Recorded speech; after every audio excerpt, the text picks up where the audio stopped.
जेब खाली हो फिर भी मना करते हुए नहीं देखा। मैंने पापा से इस दुनिया में अमीर इंसान नहीं देखा।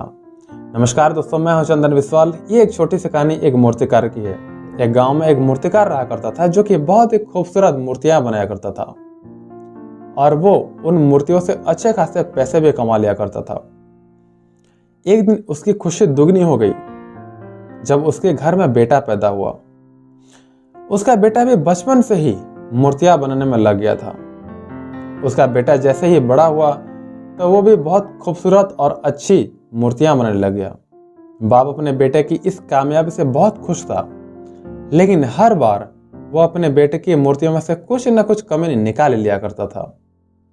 वो कहता था कि बेटा ये मूर्ति बहुत अच्छी बनी है, लेकिन अगली बार इस गलती को सुधार लेना। बेटा भी अपने बाप की सलाह को मानकर बात मान ही लेता था और जब दूसरी मूर्ति बनाता था तो अपने पूरे दिल से बनाया करता था। और इस तरह वो अपनी मूर्तियों में से सुधार करते करते करते करते इतना आगे बढ़ जाता है कि उसकी मूर्तियां बहुत ही ज्यादा कीमत में बिकनी शुरू हो जाती है और उसके बाप की मूर्तियां वही पुराने कीमत में ही बिकती है। लेकिन अब भी उसका बाप उसकी मूर्तियों में से कुछ ना कुछ कमी नहीं निकाल लेते हैं। लेकिन बेटे को यह सब अच्छा नहीं लगने लगा था, लेकिन फिर भी वो अपने बाप की सलाह को मानकर उस मूर्तियों में सुधार कर ही लेता था। लेकिन एक दिन उसके बेटे के सब्र ने इम्तिहान दे ही दिया और उसने अपने बाप से कहा कि आप तो ऐसे कहते हैं कि जैसे आप बहुत ही बड़े मूर्तिकार हो, और अगर आप बहुत बड़े मूर्तिकार होते तो आपकी मूर्तियां मेरी मूर्तियों से कम दाम में नहीं बिकती। बाप ये सुनकर खामोश हो गया और अब से उसने अपने बेटे को सलाह देना बंद कर दिया। कुछ दिन तो बेटा खुश रहा, लेकिन कुछ दिनों के बाद ही उसने ये नोटिस किया कि लोग अब मेरे मूर्तियों को ज्यादा पसंद नहीं कर रहे हैं और मेरी मूर्तियां भी पहले से कम दाम में भी बिक रही है।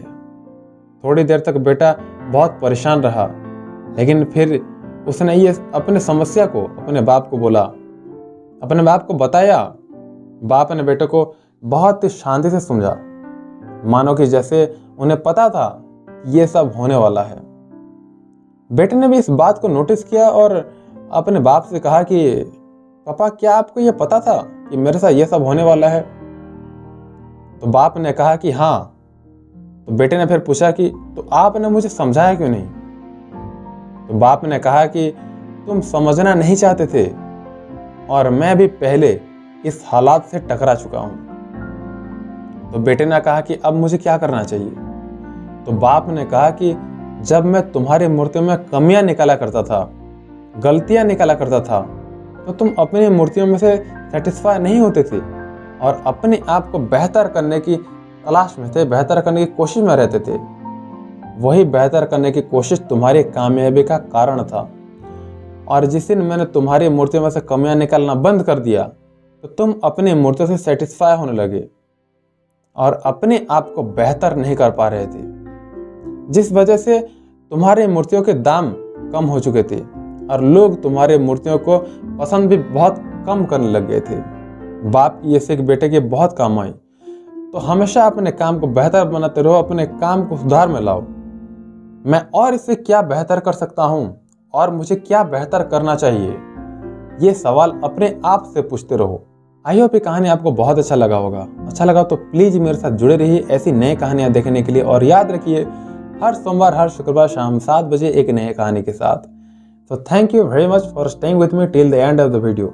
And if you want to watch this kind of video, so please give it a thumbs on this video and subscribe this channel.